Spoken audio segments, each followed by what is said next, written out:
Listen, the closer this pandemic hits to home, the more it will shake you. But there's a way to steady yourself as you walk through the difficult circumstances. Welcome to quarantine.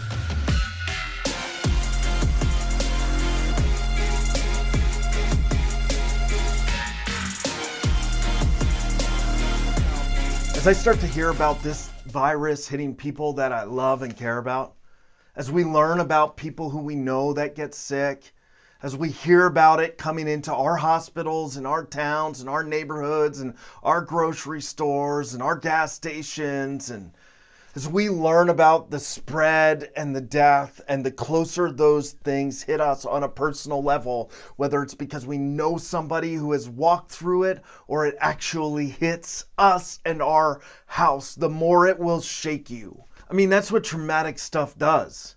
It shakes you. It shakes you to your core. It shakes you in your heart. It messes with your head.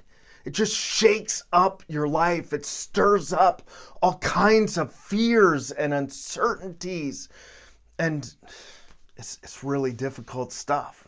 I have found that in the midst of being shaken, what often settles us is relationship. I mean, maybe you've experienced that. A faithful friend in the midst of some grieving and chaos can help you experience some peace and some hope even on your darkest days. The love of someone you deeply care about can see you through all kinds of uncertainty. A relationship with your kid can keep you focused on the future, keep you going one foot after the other when, for all other reasons, you'd just rather quit. You see, a relationship can provide you with some peace and some steadiness, even in the midst of being shaken by traumatic stuff. One of the things that's so difficult as I read stories about this pandemic is how people are going to the hospital alone. They're going through surgeries alone. They're getting intubated alone. Family and friends and the people that care about them aren't allowed to be with them. People are dying alone. You see, it's a reminder that even if we have the best of relationships, they still face limits because we're only humans. But I've found there's one relationship, even if you have to walk through this journey alone, even if all of your other relationships fail you, even if people let you down, even when we reach the limits of our own humanity, there is one relationship that can provide you with peace and hope in the midst of the chaos that shakes you. It says this in Psalm 16:8. I have set the Lord always before me. Because he is at my right hand, I shall not be shaken.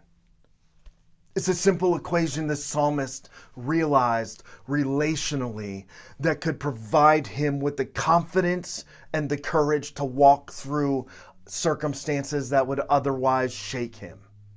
It was a relationship that he had to keep right in front of him, close to him on his side as he walked through challenging circumstances.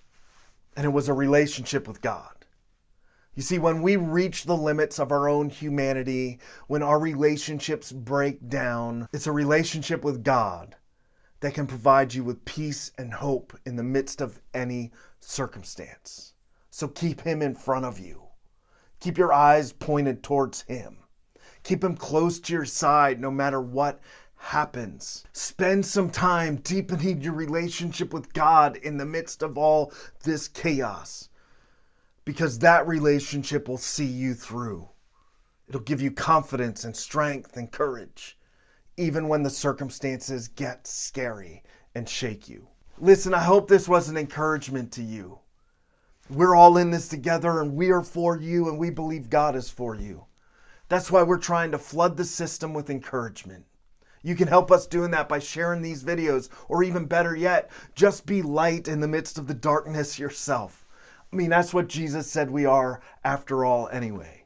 I can't wait till I see you next time in person. Until then, man, I'll see you on the next episode of Quarantined.